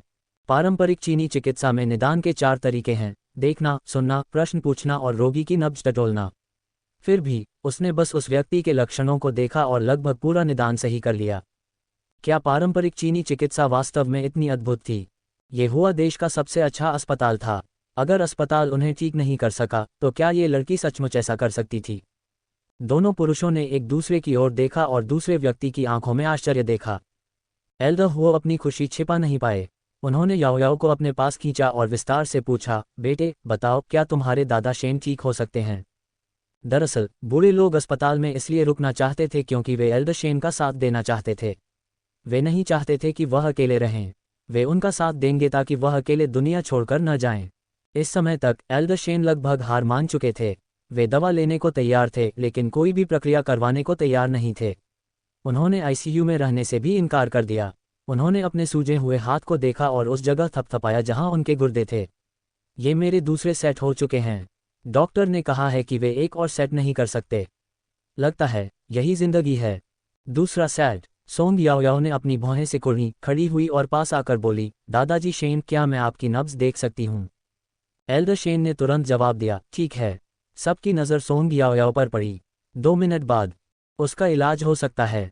लेकिन सोंग याओयाओ की बात सुनकर सबके दिल खिल उठे, यहाँ तक कि उनकी सांसें भी हल्की हो गईं। इलाज संभव है लेकिन ये कोई इलाज नहीं है। ज़्यादा से ज़्यादा हम उसकी ज़िंदगी 8-10 साल बढ़ा सकते हैं। टकराना। बुजुर्ग वो ठीक थे लेकिन उनके बगल में खड़ा एक बूढ़ा व्यक्ति अपने पैरों पर कूदने से खुद को नहीं रोक सका। 8-10 साल। बूढ़े ने अपना सिर रगड़ा। शुरू में तो ये कहना मुश्किल है कि हम इतने लंबे समय तक जी पाएंगे भी या नहीं। यदि वह वास्तव में बिना अधिक दर्द दिए उसके जीवन को बढ़ा सकती है तो कोई भी ऐसा प्रयास क्यों नहीं करना चाहेगा? उत्तेजना से बड़ी शेन की सांसें फूलने लगीं। हालांकि वह चतुर और ज्ञानी लग रही थी, सोंग याओयाओ बहुत छोटी थी। जब ऐसी बात आती थी तो उसे अभी भी कुछ समझाने की ज़रूरत थी। याओयाओ, चलो इस बारे में मजाक नहीं करते। एल्डर हुओ के चेहरे पर गंभीरता छा गई। हालांकि वह सोंग याओयाओ से बहुत प्यार करते थे लेकिन वह नहीं चाहते थे कि वह उनके अच्छे दोस्त की जिंदगी और मौत के बारे में मजाक करे। दादाजी, मैं मजाक नहीं कर रहा हूँ, सोंग याओयाओ ने सूंघते हुए कहा। मैंने भी इस स्थिति का सामना किया है। मेरा मतलब है, मैंने इसके बारे में एक किताब में पढ़ा है और मैंने इसके सफल इलाज के मामले भी देखे हैं। उसने लगभग अपने असली दादा का जिक्र कर दिया। सोंग याओयाओ ने आह भरी। उसे उसकी थोड़ी याद आ रही थी। आप इसका इलाज कैसे करते हैं? एल्डर शेन सोंग याओयाओ का सुझाव सुनना चाहते थे। हकीकत तो ये थी कि शेन परिवार पहले ही सबसे मशहूर डॉक्टरों की तलाश में दूर दूर तक भटक चुका था। लेकिन नतीजे बेहद मामूली थे। अब वह उस मुकाम पर पहुंच गया था जहां वह और झंझट नहीं करना चाहता था, इसलिए उसने बिना सोचे समझे एक अस्पताल चुन लिया और अपनी जिंदगी किस्मत पर छोड़ देने का फैसला कर लिया। दादाजी शेन, क्या आप एक्यूपंक्चर के बारे में जानते हैं? अगर हम एक्यूपंक्चर को औषधीय जड़ी बूटियों की कुछ खुराकों के साथ मिला दें तो आपको 3 दिनों के भीतर असर दिखने लगेगा। अगर यह काम नहीं करता तो? सोंग याओयाओ, तुम क्या कर रहे हो? हुओ युंके ने अपनी भौहें सिकुड़ी और उसे बाहर खींचने के लिए अंदर चला गया। गेगे, तुम यहाँ क्यों आए? सोंग याओयाओ ने उसका हाथ पकड़ लिया और उसे कमरे से बाहर ले जाने लगा। उसने होंठ फुलाए और शिकायत की, गेगे, मेरा काम अभी पूरा नहीं हुआ है। एल्डर हुओ की आंखें घूम गईं। जैसे ही वह अपनी जगह पर बैठे उन्होंने उन्हें रोका नहीं। उसके बगल में बैठे दोनों दोस्तों ने भी एक दूसरे की ओर देखा और कोई शोर नहीं मचाया। केवल एल्डर शेन ने कड़वी मुस्कान के साथ अपना सिर हिलाया और एल्डर हुओ की ओर इशारा किया। वे इतने सालों से दोस्त थे, जाहिर है वह समझ गया कि वह क्या सोच रहा था। युंके, शांत हो जाओ, मैं अभी कुछ और साल जीना चाहता हूँ। मुझे बच्चे की विशेषज्ञ सलाह सुनने दो। विशेषज्ञों की सलाह थोड़ी ज्यादा है, एल्डर हुओ ने कहा। वह अभी छोटी है, यह मुहावरा उसके लिए बहुत ज्यादा है। बस बहुत हो गया। एल्डर शेन ने आंखें घुमाईं और हुओ युंके की ओर देखा। क्या तुम्हें उस लड़की पर यकीन नहीं है? सोंग याओयाओ ने अपने होंठ फुलाए और हुओ युंके को दुख से देखा। हुओ युंके ने उसकी ओर देखा, उसे जाने दिया और मुड़ गया। जाहिर है मुझे उस पर यकीन है, लेकिन जैसा मेरे दादाजी ने कहा था, वो अभी छोटी है और बहुत सी बातें नहीं समझती। क्या तुम अपनी पहचान भूल गए हो? अगर वो तुम्हारा इलाज कर सके तो बहुत अच्छा होगा, लेकिन अगर ये काम न करे तो। सोंग याओयाओ को आखिरकार स्थिति समझ आ गई। उसकी नज़रें झुक गईं और उसने विश्वास के साथ हुओ युंके की आस्तीन पकड़ ली। फफ, एल्डर शेन ने सिर हिलाया। तुम दोनों धूर्त लोमड़ी हो। मैं जानता हूं कि मेरी हालत कैसी है। मैं बस यहाँ बैठा मौत का इंतजार कर रहा हूँ। कुछ दिन और जीना या जल्दी मर जाना मेरे लिए कोई फर्क नहीं पड़ता। मैं बस ये जानना चाहता हूँ कि उस लड़की को अपने सुझाव पर कितना भरोसा है। सबकी नज़र सोंग याओयाओ पर पड़ी। सोंग याओयाओ ने अपने होठों को एक साथ दबाया और हुओ युंके की सलाह की जांच की। गे बोलना। हुओ युंके की मंजूरी के साथ सोंग याओयाओ ने बोलना शुरू किया। ज्यादा से ज्यादा 80%, उसने बिना ज्यादा आत्मविश्वास के अपना सिर खुजलाते हुए धीरे से कहा। मेरे मास्टर साहब का देहांत मेरे ग्रेजुएशन से पहले ही हो गया था, इसलिए मुझे मौका नहीं मिला। मालिक। सभी ने ये सुना और उनके अपने अपने विचार थे, लेकिन किसी ने भी उससे सवाल नहीं किया। वह उसे दादा तो नहीं कह सकती थी, लेकिन वह उसे अपना स्वामी तो कह सकती थी, है न? उसने अपने दादा के साथ कई मरीजों का इलाज किया था और उसके दादा कहते थे कि वह स्वाभाविक रूप से प्रतिभाशाली है। दुर्भाग्य से उसके स्नातक होने से पहले ही उनके दादा इस दुनिया से चले गए। सोंग याओयाओ थोड़ी उदास हो गई। उसने अपना सिर नीचे किया और जमीन पर लात मारी। 80%। एल्डर शेन जोर से हंसे। बेटे, तुम कितने विनम्र हो। क्या तुम्हें पता है कि मैंने पहले जिन डॉक्टरों को दिखाया है, उन्होंने क्या कहा है? सोंग याओयाओ उत्सुक था। क्या? उन्होंने मुझसे कहा कि ज्यादा उम्मीद मत रखो और अपनी आखिरी ख्वाहिशें पूरी करो। क्या वे उसे स्पष्ट रूप से यह नहीं कह रहे थे कि वह बैठे रहे और मौत का इंतजार करे? कुआं। ऐसा नहीं था कि उसके दादाजी को कभी कोई लाइलाज बीमारी नहीं मिली थी। फिर भी उन्होंने उनके इलाज में पूरी ताकत लगा दी। ऐसे शब्द उसके दादाजी के मुंह से कभी नहीं निकले थे। तो आपका 80% मुझे सचमुच खुश करता है। बगल में खड़ी नज़ हैरान रह गई। वह समझ गई कि बूढ़ा आदमी लड़की की बातों से बहुत प्रभावित हुआ है। वह समझती थी कि कोई भी व्यक्ति मरने को तैयार नहीं था और कभी कभी वे इससे बचने के लिए मूर्खतापूर्ण कार्य भी करते थे। लेकिन इस लड़की की उम्र क्या थी? क्या वह इतनी बेशर्मी से ये दावा कर सकती थी कि उसके पास उस बूढ़े आदमी की जिंदगी बढ़ाने की 80% संभावना है? और इन बड़े मालिकों ने उस पर विश्वास किया। एक ने इतना साहस दिखाया कि यह कह दिया और दूसरे ने इतना साहस दिखाया कि इस पर विश्वास कर लिया। बड़े शेन, कृपया अपने शरीर के साथ मजाक न करें। आपको इस पर ध्यान से विचार करना होगा। क्या आप पहले श्री शेन से संपर्क करना चाहते हैं? सोंग याओयाओ ने एक शब्द भी नहीं कहा और वह हुओ युंके के ऊपर झुक गई। हुओ युंके ने हंसते हुए उसके सिर पर थपथपाया। उससे संपर्क करना ही सही है। हम ये बात अंकल शेन पर छोड़ देंगे। जब आप यह बाधा पार कर लेंगे और यह सुनिश्चित कर लेंगे कि बच्ची पर कोई जिम्मेदारी नहीं होगी, तो मैं उसे आपको सौंप दूंगा, वरना ये बात बेरहम लग सकती है, लेकिन मैं उसे जाने नहीं दूंगा। अरे बदमाश, ध्यान से बोलो। क्या? एल्डर हो ने उसे घूरा और मुस्कुराते हुए कहा, क्या तुम्हारे अंकल शेन ऐसे ही इंसान हैं? बूढ़े शेन, ये बदमाश हमेशा गुस्सा दिलाने वाली बातें करता है, मुझे इसकी आदत हो गई है। कृपया इससे परेशान न हो। आखिरकार उसे एक ऐसी लड़की मिल ही गई जो उससे नहीं डरती। उसकी रक्षा करना उसके लिए स्वाभाविक है। एल्डर शेन ने उसे समझते हुए देखा। ये दोनों अच्छे पुलिस वाले और बुरे पुलिस वाले का किरदार निभा रहे थे, लेकिन उनका मकसद एक ही था, लड़की की रक्षा करना। वह नाराज नहीं हुआ और मुस्कुराता रहा। हालांकि अचानक उसे खांसी आ गई और पेट पकड़ते ही उसे सूखी उल्टी आ गई। नस चौंक गई और उसने तुरंत आपातकालीन बजट दबा दिया। एल्डर शेन, क्या आप ठीक हैं? बूढ़े शेन। एल्डर हो चिंतित होकर उसकी ओर झुके और उसके कंधे पर थपथपाया। तुम इतने परेशान क्यों हो? जल्दी से अपने कमरे में जाकर आराम करो। जब तुम ठीक हो जाओगे तो हम फिर बात करेंगे। एल्डर शेन हल्के से मुस्कुराए। मुझे डर है कि मैं ठीक नहीं हो पाऊंगा। उन्होंने सिर उठाया और दरवाजे पर खड़ी नस की तरफ देखा। जाओ, शेन परिवार को फ़ोन करो और उन्हें यहाँ आने के लिए कहो। Elder Shane. नस अभी भी हिचकिचा रही थी। उसकी हालत पहले ही बहुत खराब हो चुकी थी। कोई उसका इलाज कैसे कर सकता था? यदि सोंग याओयाओ ने उसे मार दिया तो बूढ़े व्यक्ति की पहचान के कारण अस्पताल में काफ़ी विरोध होगा।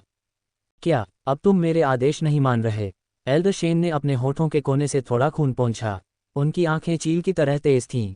मैंने इस अस्पताल में कितना निवेश किया है, बदले में मुझे क्या मिलेगा? तुम मुझे उस घटिया डायलिसिस के लिए मजबूर करते हुए बस अपनी मौत का इंतजार करवा रहे हो। तुम तो मुझे चाकू से मार ही डालो। वह अपना आपा खो बैठा और नस को इतना डरा दिया कि उसने बहस करने की हिम्मत नहीं की। बड़े शेन, परेशान मत होइए। मैं अभी उनसे संपर्क करता हूँ।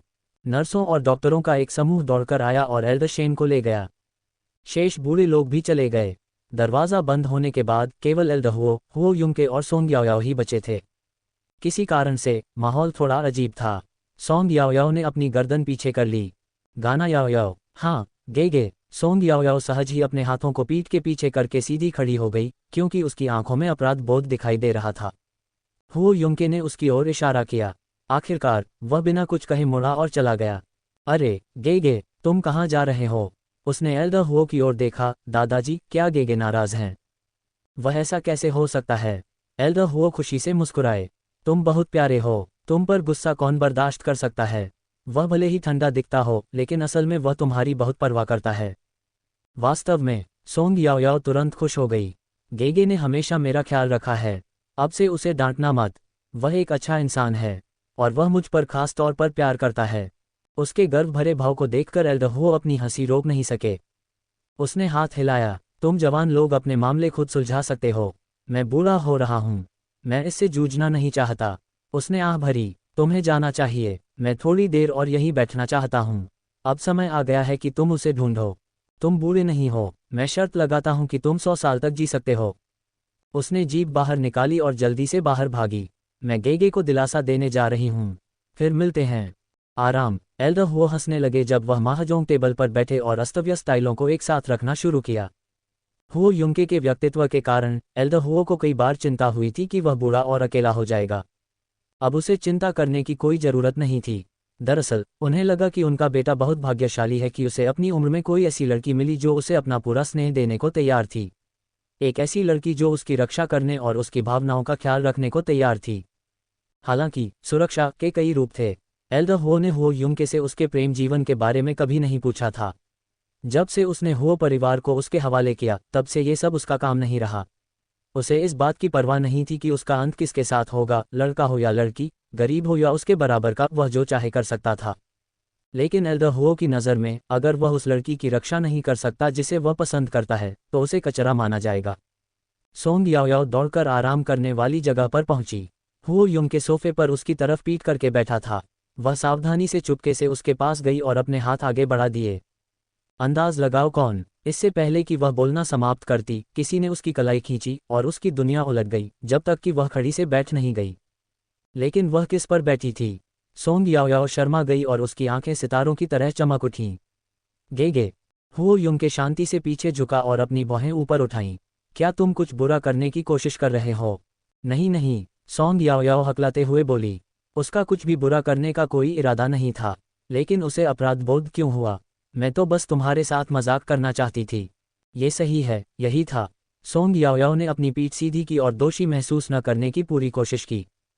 हुओ युंके ने अपने होंठ मोड़े। उसकी आवाज़ आलसी थी। सोंग याओयाओ, तुम मुझसे और क्या छिपा रही हो? सोंग याओयाओ उस आदमी की बाहों में बैठते ही हैरान रह गई। उसने अपनी मुट्ठी कस ली और चुपके से उस पर एक नज़र डाली। उसकी नज़रें तुरंत उसकी नज़रों से मिल गईं। गे, मैं। उसने मुंह खोला। उसकी स्थिति इतनी अजीब थी कि वह बात नहीं कर सकती थी।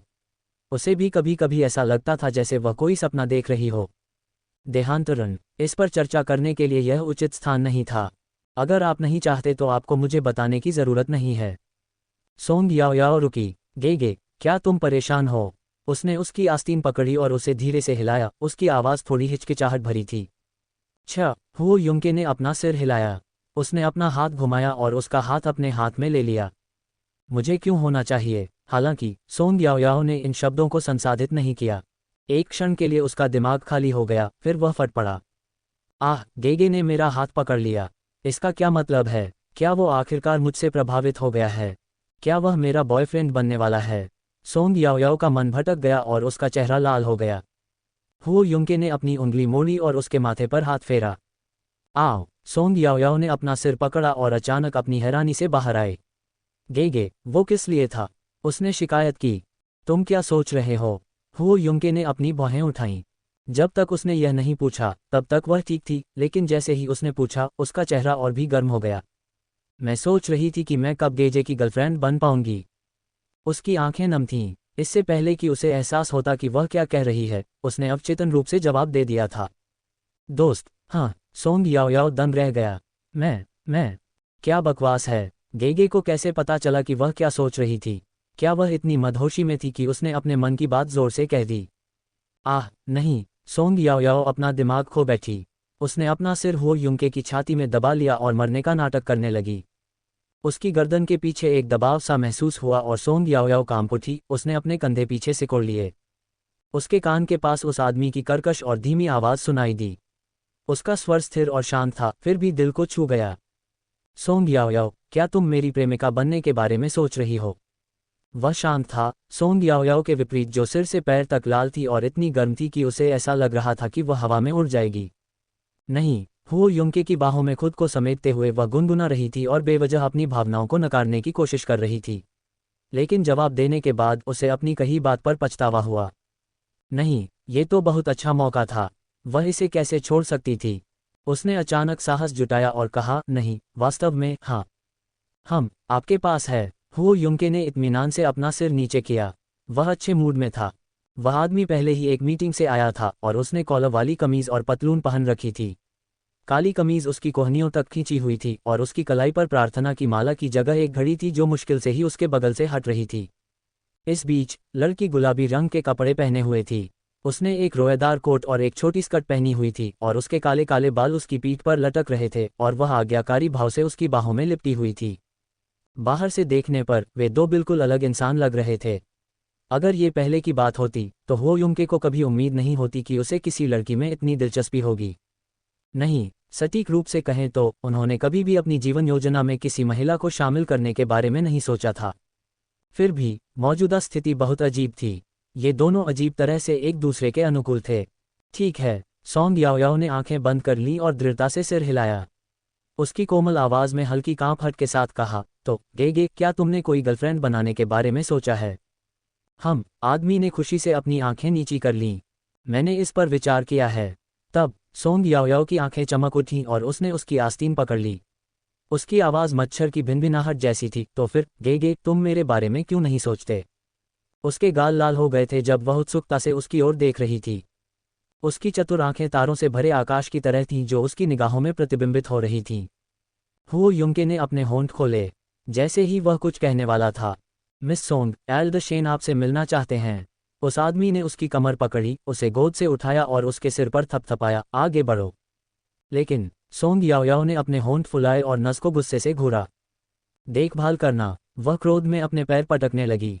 बस थोड़ी देर और, बस थोड़ी देर और वह अपने गेगे का जवाब सुन लेती। जैसे ही वह दुखी हुई, किसी ने उसके लंबे बालों में हाथ फेरा। उसके कान के पास एक गहरी और आकर्षक आवाज सुनाई दी, जब तक तुम बड़े नहीं हो जाते तब तक प्रतीक्षा करो। सोंग याओयाओ ने अपना सिर उठाया। उसकी नज़रों में एक स्मार्ट और परिष्कृत चेहरा उभर आया और उसकी आंखें लाल हो गईं। तो तुम्हें मुझसे वादा करना होगा कि तुम किसी और को पसंद नहीं करोगी। उसके अलावा उसे कोई और पसंद नहीं आ सकता था, एक आदमी भी नहीं। उसकी निगाहों में अधिकार जताने वाला भाव देखकर हुओ युंके की आंखों में खुशी झलक आए। वह शुरू से ही अपने जीवन में किसी स्त्री को नहीं चाहता था। ये लड़की एक दुर्घटना थी। वह किसी तरह उसकी दुनिया में आ गई थी और जाने को तैयार नहीं थी। चूंकि मामला ऐसा ही था, उसने अपनी आंखें सिकोड़ लीं और देखा कि लड़की आराम से नस के पीछे चल रही है और उसने अपने होंठ मोड़ लिए। ... वह उसे रहने देने वाला था। ... 20 मिनट बाद शेन परिवार आने लगा। इन लोगों के बीच एक जाना पहचाना चेहरा भी था। तुम नहीं कर सकते। कमरे के अंदर से एक अधेड़ उम्र के आदमी की आवाज़ आई। पापा, क्या तुम पागल हो गए हो? उस लड़की की उम्र क्या है? धोखा मत खाओ। सोंग याओयाओ दरवाजे के पास बैठ गई और अपनी उंगलियां घुमाने लगी। गाना याओयाओ। हो। सोंग याओयाओ ने अपना सिर उठाया और शेन शुन को देखा। उसने अपना सिर खुजलाया। तुम यहाँ क्या कर रहे हो? रुको, क्या इस कमरे में जो आदमी है वह तुम्हारे दादाजी हैं? शेन शुन ने अपनी भौहें ऊपर उठाईं और मुस्कुराहट को दबाते हुए कहा, तुम्हारा क्या हाल है? क्या तुम वही ठग हो जिसके बारे में मेरे पिता बात कर रहे हैं? कुछ देर तक दोनों अवाक रह गए। मैं कोई ठग नहीं हूँ, सोंग याओयाओ ने बड़बड़ाते हुए कहा। अगर दादाजी शेन अच्छे इंसान न होते तो मैं इसमें शामिल ही न होती। उसने अपना सिर घुमाया और देखा कि हुओ युंग के विश्राम क्षेत्र से उसकी ओर हाथ हिला रहा है। सोंग याओयाओ ने तुरंत शेन शुन को छोड़ दिया और उस आदमी की ओर दौड़ा। गेगे, चलो घर चलें। क्या आप परेशान हैं? उस आदमी की ग्रे आंखों में देखते हुए सोंग याओयाओ ने अपना सिर हिलाया। मैं नाराज नहीं हूं। उनका मुझ पर विश्वास न करना स्वाभाविक है। वह शिकायत करने और द्वेष रखने वाली नहीं थी। हालांकि वह थोड़ी संवेदनशील थी, पर दूसरों को समझना जानती थी। लड़की की आवाज़ मधुर थी और उसकी नज़र साफ थी, उसका इरादा उसके चेहरे पर साफ लिखा हुआ था। हो युंके ने हंसते हुए कहा, ठीक है, चलो घर चलते हैं। उसने लड़की को थाम लिया और खड़ा हो गया, उसकी आवाज़ ठंडी पड़ गई। मैं उसे ले जा रहा हूँ। फैसला तुम्हारे हाथ में है। कोई जल्दी नहीं है, तुम धीरे धीरे बात कर सकते हो। तभी बहस कर रहे लोगों को एहसास हुआ कि उनसे कौन बात कर रहा था। वे कुछ नहीं कर सकते थे। आखिरकार वह पूरे समय उनकी तरफ पीठ करके खड़ा था और बेहद कम दिखाई देता था। मिस्टर हुओ, तुम यहाँ क्या कर रहे हो? क्या तुम इस लड़की को जानते हो? उसकी मेडिकल स्किल्स? हुओ युंके को देखने के बाद उन्हें अंततः सोंग याओयाओ पर थोड़ा विश्वास हो गया। जैसे ही उनमें से एक आगे बढ़कर उससे बात करने वाला था, एक अंगरक्षक ने उसे रोक दिया। माफ़ करना, मास्टर को एक मीटिंग में जाना है और वे रुक नहीं सकते। अगर आपको कुछ कहना है तो आप मुझसे बात कर सकते हैं। हुओ कुई मुस्कुराए। आप मिस सोंग पर विश्वास करें या न करें, इससे हमारे दोनों परिवारों के रिश्ते पर कोई असर नहीं पड़ेगा। अगर आपको उन पर विश्वास नहीं है तो आप किसी दूसरे डॉक्टर को ढूंढने के लिए स्वतंत्र हैं। हम आपको मजबूर नहीं करेंगे। हम आदमी ने खुशी से अपनी आंखें नीची कर लीं। मैंने इस पर विचार किया है। तब सोंग याओयाओ की आंखें चमक उठीं और उसने उसकी आस्तीन पकड़ ली। उसकी आवाज़ मच्छर की भिनभिनाहट जैसी थी। तो फिर गेगे, तुम मेरे बारे में क्यों नहीं सोचते? उसके गाल लाल हो गए थे जब वह उत्सुकता से उसकी ओर देख रही थी। उसकी चतुर आंखें तारों से भरे आकाश की तरह थीं जो उसकी निगाहों में प्रतिबिंबित हो रही थीं। हुओ युंके ने अपने होंठ खोले। जैसे ही वह कुछ कहने वाला था, मिस सोंग, एल्डशेन आपसे मिलना चाहते हैं। उस आदमी ने उसकी कमर पकड़ी, उसे गोद से उठाया और उसके सिर पर थपथपाया, आगे बढ़ो। लेकिन सोंग याओयाओ ने अपने होंठ फुलाए और नस को गुस्से से घूरा। देखभाल करना। वह क्रोध में अपने पैर पटकने लगी। बस थोड़ी देर और, बस थोड़ी देर और वह अपने गेगे का जवाब सुन लेती। जैसे ही वह दुखी हुई, किसी ने उसके लंबे बालों में हाथ फेरा। उसके कान के पास एक गहरी और आकर्षक आवाज़ सुनाई दी, जब तक तुम बड़े नहीं हो जाते तब तक प्रतीक्षा करो। सोंग याओयाओ ने अपना सिर उठाया। उसकी नज़रों में एक स्मार्ट और परिष्कृत चेहरा उभर आया और उसकी आंखें लाल हो गईं। तो तुम्हें मुझसे वादा करना होगा कि तुम किसी और को पसंद नहीं करोगी। उसके अलावा उसे कोई और पसंद नहीं आ सकता था, एक आदमी भी नहीं। उसकी निगाहों में अधिकार जताने वाला भाव देखकर हुओ युंके की आंखों में खुशी झलक आए। वह शुरू से ही अपने जीवन में किसी स्त्री को नहीं चाहता था। ये लड़की एक दुर्घटना थी। वह किसी तरह उसकी दुनिया में आ गई थी और जाने को तैयार नहीं थी। चूंकि मामला ऐसा ही था, उसने अपनी आंखें सिकोड़ लीं और देखा कि लड़की आराम से नस के पीछे चल रही है और उसने अपने होंठ मोड़ लिए। ... वह उसे रहने देने वाला था। ... 20 मिनट बाद शेन परिवार आने लगा। इन लोगों के बीच एक जाना पहचाना चेहरा भी था। तुम नहीं कर सकते। कमरे के अंदर से एक अधेड़ उम्र के आदमी की आवाज़ आई। पापा, क्या तुम पागल हो गए हो? उस लड़की की उम्र क्या है? धोखा मत खाओ। सोंग याओयाओ दरवाजे के पास बैठ गई और अपनी उंगलियां घुमाने लगी। गाना याओयाओ। हो। सोंग याओयाओ ने अपना सिर उठाया और शेन शुन को देखा। उसने अपना सिर खुजलाया। तुम यहाँ क्या कर रहे हो? रुको, क्या इस कमरे में जो आदमी है वह तुम्हारे दादाजी हैं? शेन शुन ने अपनी भौहें ऊपर उठाईं और मुस्कुराहट को दबाते हुए कहा, तुम्हारा क्या हाल है? क्या तुम वही ठग हो जिसके बारे में मेरे पिता बात कर रहे हैं? कुछ देर तक दोनों अवाक रह गए। मैं कोई ठग नहीं हूँ, सोंग याओयाओ ने बड़बड़ाते हुए कहा। अगर दादाजी शेन अच्छे इंसान न होते तो मैं इसमें शामिल ही न होती। उसने अपना सिर घुमाया और देखा कि हुओ युंग के विश्राम क्षेत्र से उसकी ओर हाथ हिला रहा है। सोंग याओयाओ ने तुरंत शेन शुन को छोड़ दिया और उस आदमी की ओर दौड़ा। गेगे, चलो घर चलें। क्या आप परेशान हैं? उस आदमी की ग्रे आंखों में देखते हुए सोंग याओयाओ ने अपना सिर हिलाया। मैं नाराज नहीं हूं। उनका मुझ पर विश्वास न करना स्वाभाविक है। वह शिकायत करने और द्वेष रखने वाली नहीं थी।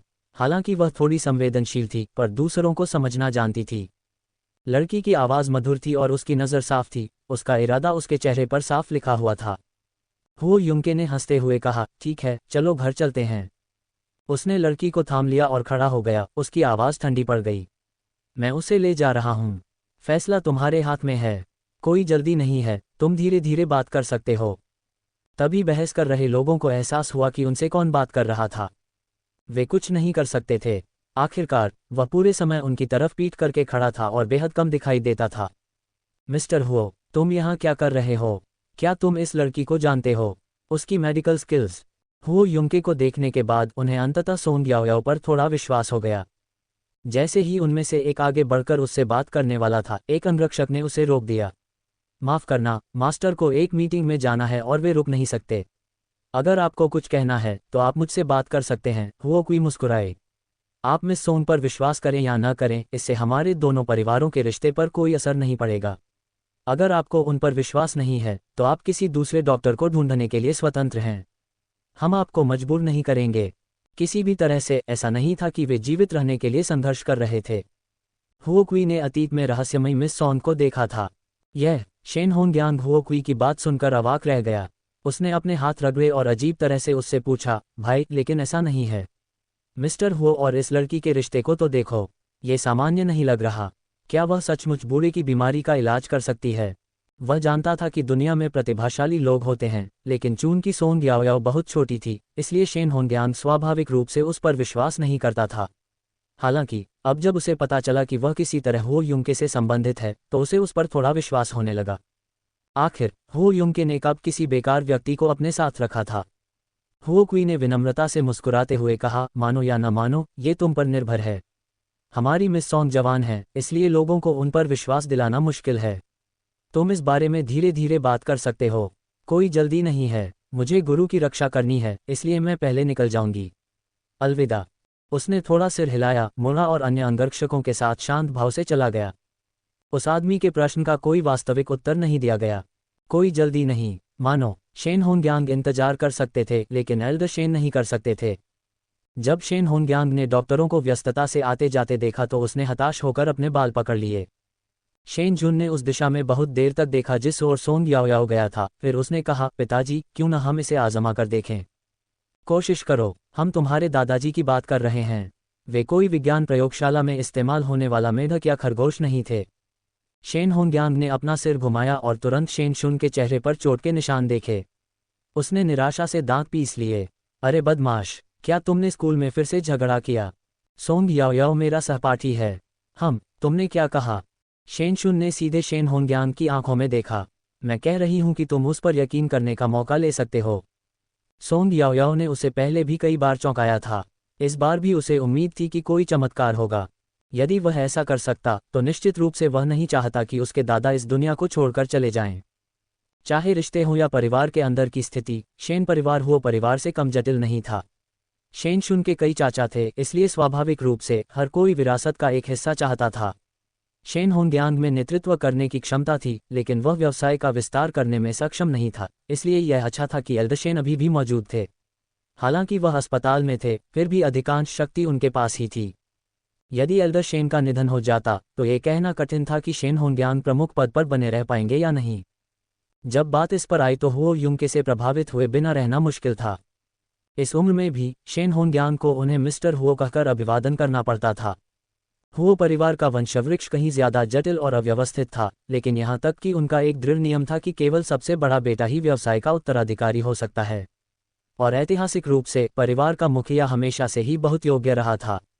जो लोग नहीं मानते थे वे पहले ही बर्बाद हो चुके थे, और बाकी सभी लोग दुनिया भर की सहायक कंपनियों में बिखरे हुए थे, नियमों का पालन करते हुए और हुओ परिवार के लिए कड़ी मेहनत करते हुए। ... क्या आप पहले घर जाना चाहते हैं? हुओ युंके ने पूछा। सोंग याओयाओ हैरान था। तुम मेरे साथ घर नहीं आ रहे हो? हुओ युंके ने नजरें नीची करके उसके माथे पर थपथपाया। जब मुझे फोन आया, मैं मीटिंग में था। तो क्या इसका मतलब ये था कि उसने उसके काम में बाधा डाली थी? सोंग याओयाओ ने अपराध बोध से अपनी जीभ बाहर निकाली। लेकिन उसके लिए हुओ युंके से मिलना आसान नहीं था, और वह अकेले घर नहीं जाना चाहती थी। गेगे, क्या मैं तुम्हारे साथ ऑफिस वापस जा सकता हूँ? मैं तुम्हें सही व्यवहार करने और परेशान न करने की गारंटी देता हूँ। उसने उसकी उंगली पकड़ ली और विनती करते हुए अपना सिर ऊपर उठाया। गेगे, ये देखकर कि हुओ युंके कोई जवाब नहीं दे रही थी, उसकी आवाज़ और भी प्यारी हो गई। गेगे, प्लीज़। गीत याओयाओ। हुओ युंके ने अपनी उंगली हिलाई। अगर तुम नहीं छोड़ोगे तो मैं कैसे जाऊंगा? ओह, मुझे बहुत भूख लगी है। सोंग याओयाओ ने तुरंत मासूमियत से अपने हाथ ऊपर उठा दिए। उसकी मूर्खतापूर्ण अभिव्यक्ति को देखकर हुओ युंके ने अपना सिर हिलाया, घूम गया और किनारे पर बैठ गया। ... हुओ कॉर्पोरेशन में कुछ बड़ी घटना घटी। उनका बॉस थोड़ी देर के लिए बाहर गया और एक नाजुक लड़की के साथ लौटा। लड़की उससे चिपकी हुई थी और उसने इस बारे में कुछ नहीं कहा। जैसे ही हुओ युंके ने इमारत में प्रवेश किया, वह एक बैठक के लिए तैयार हो गया। मीटिंग में जाने से पहले उसने हुओ क्वी को सोंग याओयाओ को अपने दफ्तर ले जाने का निर्देश दिया। अगर तुम्हें कुछ खाना है तो हुओ क्वी से कहो कि वो उसे ले आए। ओहो ठीक है, बाद में मिलते हैं गेगे। सोंग याओयाओ ने गुस्से से अपना सिर हिलाया और हाथ हिलाया। जैसे ही वह बैठक कक्ष के प्रवेश द्वार के पास पहुंचा, हुओ युंके ने मुड़कर कहा, सोंग याओयाओ, लो, क्या तुम्हारे पास कोई आदेश है गेगे? सोंग याओयाओ ने तुरंत अपना शरीर सीधा किया और आदेश स्वीकार करने के लिए तैयार हो गई। अच्छा बनो और परेशानी मत पैदा करो। हाँ, हुओ युंके ने आंखें सिकोड़ लीं। उसकी आवाज़ गहरी और धीमी थी। लड़ना भी मत। ओह, सोंग याओयाओ ने चिल्लाकर कहा, गेगे, अगर कोई उसे उकसाए नहीं तो वह कभी नहीं लड़ेगी। हुओ युंके ने ये आदेश इसलिए दिए क्योंकि वह उसे बहुत अच्छी तरह से जानता था। और किसी को मत मारो। उसका हाथ अभी भी सूजा हुआ था। सबने आसमान और ज़मीन की ओर देखा, लेकिन किसी की हिम्मत नहीं हुई कि बॉस की ओर देखे। उन्होंने सोचा कि अंदर से जो लोग नहीं जानते वे सोचेंगे कि उनका बॉस एक पिता है। अगर कोई मुझे मार दे तो क्या होगा? सोंग याओयाओ ने अपने होंठ फुलाए और दुखी होकर पूछा। जैसे ही उसकी आवाज़ गिरी, हुओ क्वी कांप उठी और उसे खतरे का आभास हुआ। जैसी कि उम्मीद थी, तुरंत ही उसकी ओर एक तीर छोड़ा गया। हुओ क्वी तुम्हारे साथ रह रही है। अगर तुम एक बच्चे की भी रक्षा नहीं कर सकती, हुओ क्वी, तो तुम। उस आदमी की चेतावनी भरी निगाहें पाकर हुओ क्वी को अपनी रीढ़ में सिहरन महसूस हुई। चिंता मत कीजिए सर, जब तक मैं जिंदा हूं मिस सोंग को जरा भी तकलीफ नहीं होगी। हुओ युंग के मुड़ा। बैठक कक्ष में दाखिल होते ही उसकी उदासीन आवाज़ सुनाई दी। यदि आप मर भी जाएं तो भी उसे कोई नुकसान नहीं पहुंचेगा। हुओ क्यूई, महोदय, आप सचमुच थोड़े निर्दयी हैं। वह कांपते हुए मुड़ा, अपनी कमर 90 डिग्री मोड़ी और हाथ बढ़ाया। मिस सोंग, कृपया इधर आइए। सोंग याओयाओ चौंक गई। आंखें झपकाते हुए उसने कहा, हुओ क्यूई, तुम बड़ा चढ़ाकर कह रही हो। निजी लिफ्ट में चढ़ते समय उसने अपनी छाती थपथपाई। हुओ क्वी ने गहरी सांस ली और अपना बचाव जारी रखा। वह बिल्कुल भी अतिशयोक्ति नहीं कर रहा था। मिस सोंग, यह मास्टर का कार्यालय है। बहुत खूब। सोंग याओयाओ अंदर आए और अपना मुंह चौड़ा खोला। ऑफिस आधी मंजिल पर फैला हुआ था। वहां काफी जगह थी और ऐसा लग रहा था जैसे वह किसी दूसरी दुनिया में आ गई हो। क्या गेजे को यहाँ काम करते समय अकेलापन महसूस नहीं होता? हुओ क्यूई ने कभी इस पर विचार नहीं किया था, लेकिन गंभीरता से सोचें तो मास्टर शायद अकेले रहना पसंद करते थे। मिस सोंग, क्या आप कुछ खाना चाहेंगी? हुओ क्यू ने सचिव के कार्यालय में फ़ोन किया और 2 पेशेवर महिलाएं अंदर आईं। यह मिस सोंग हैं। मास्टर ने हमें उनकी अच्छी देखभाल करने का निर्देश दिया है। तो यह वह लड़की थी जिसे मास्टर अपनी बेटी की तरह प्यार करते थे। दोनों सचिवों की आंखें चमक उठीं जब उन्होंने सोंग याओयाओ को ऐसे देखा जैसे वह कोई दुर्लभ जानवर हो। सोंग याओयाओ उलझन में पड़ गई। उसने अपना चेहरा छुआ और बुदबुदाई, क्या मेरे चेहरे पर कुछ गंदा है? वे दोनों दिखने में तो बहुत अच्छे लग रहे थे, लेकिन खूबसूरती से कोसों दूर थे। हालांकि उनकी निगाहों में जियांग ताओ जैसी ईर्ष्या और दुश्मनी नहीं थी। इसके बजाय उनके पास अथाह खुशी थी। खुशी। सोंग याओयाओ ने भ्रम में अपना सिर खुजलाया। हाय मिस सोंग, क्या आप कुछ पीना चाहेंगी? मिस सोंग, क्या आपको भूख लगी है? इस बिल्डिंग में हमारे पास एक उच्च स्तरीय शेफ है। आप कुछ भी ऑर्डर करें और शेफ आपके लिए उसे तैयार कर देगा। इस दयालुता को अस्वीकार करना कठिन था। इसलिए हुओ क्यूई ने देखा कि मिस सोंग ने ढेर सारी मिठाइयाँ मंगवाईं। कुकीज़, केक, दूध, चाय। मन ही मन सोचते हुए उसका मुंह फड़क उठा। हालांकि कोई मुख्य व्यंजन नहीं है, फिर भी मास्टर ने उसे जो चाहे ऑर्डर करने को कहा है। इसमें कोई समस्या नहीं होनी चाहिए, है ना? सोंग याओयाओ ने अपने मुंह के कोने से थोड़ी क्रीम चाटी, बगल में बैठी दोनों सेक्रेटरियों की चमकती निगाहों पर ध्यान न देते हुए। जल्द ही वह मेज पर लेट गई और बोरियत से जम्हाई लेते हुए अपनी टांगें हिलाने लगी। बैठक 2 घंटे से अधिक समय तक चली। जब हुओ युंके ने कार्यालय में प्रवेश किया तो उसकी मेज पर रखी मिठाइयों के अलावा सारा स्थान खाली था। उसकी कनपटियां फड़कने लगी और वह अपनी आस्तीनें चढ़ाकर चला गया।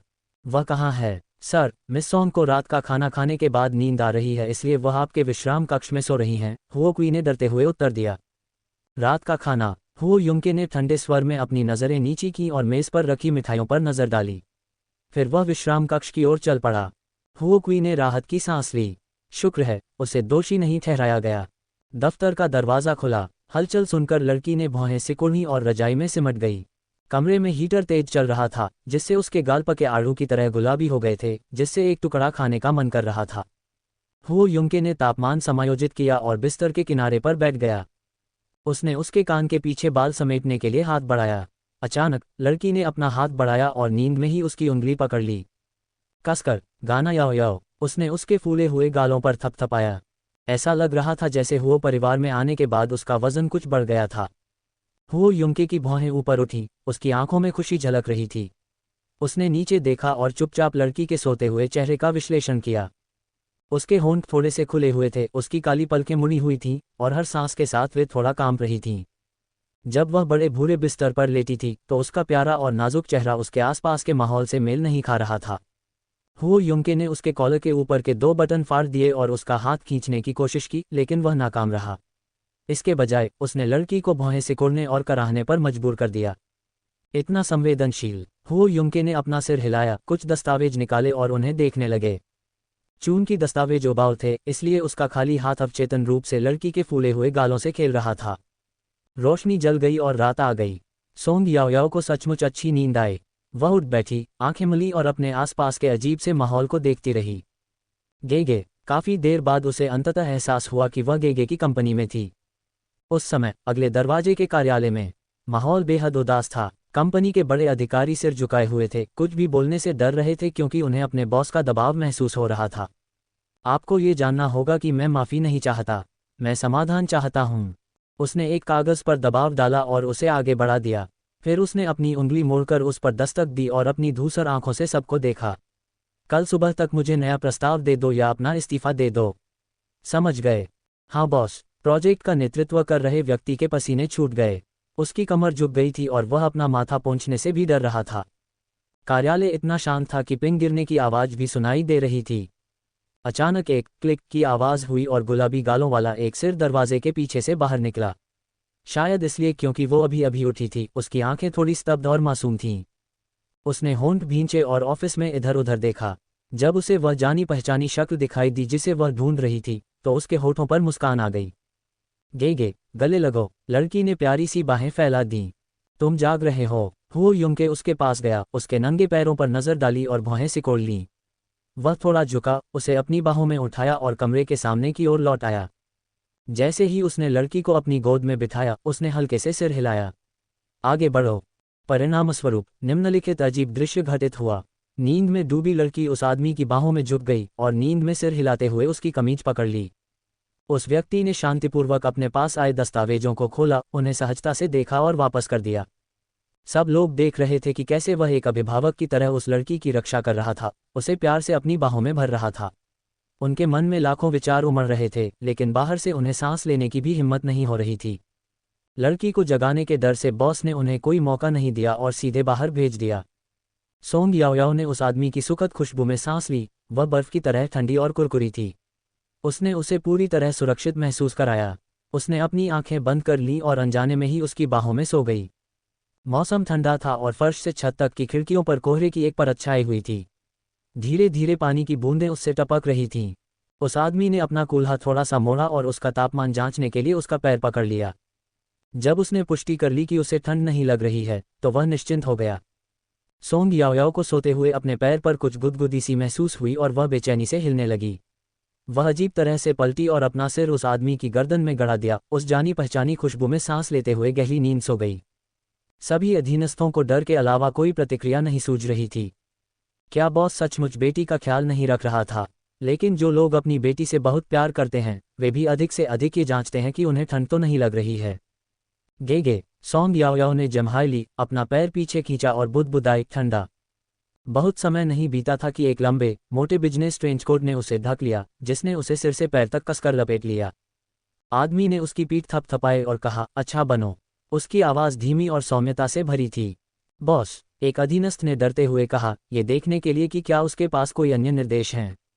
उस आदमी ने अपनी भौहें सिकोड़ लीं और उसकी आंखों में दुश्मनी झलकने लगी। उसकी ठंडी आवाज़ पूरे कमरे में गूंज उठी। चले जाओ। ऐसा लग रहा था जैसे उन्हें अचानक बर्फ पड़ गई हो और उन्हें जरा भी गर्मी महसूस नहीं हो रही हो। सब लोग तितर बितर हो गए। जब तक वे दफ्तर से बाहर निकले, उनके पैर बेहद कमज़ोर हो गए थे। उन्होंने एक दूसरे की ओर देखा, सिर हिलाया और जोर से हंसने लगे। जब उन्होंने उस लड़की के बारे में सोचा जो बॉस की बाहों में शांति से सो रही थी, जबकि वह अपना आपा खो रहा था, तो वे कुछ सम्मान महसूस करने से खुद को नहीं रोक सके। काम के बाद हुओ युंके ने नीचे देखा और अपनी घड़ी पर नजर डाली। अपराह्न। उसने सोंग याओयाओ के गाल थपथपाए। गीत याओयाओ, उठो। ममम। सोंग याओयाओ ने अपनी आंखों को जबरदस्ती खोला, भौहें सिकुड़ी और वो युंके से एक आलसी की तरह लिपट गई। गे, मुझे घर ले चलो। अपने आप चलो। हुओ युंके खड़ा हुआ, उसे विश्राम कक्ष में ले गया और बिस्तर पर लिटा दिया।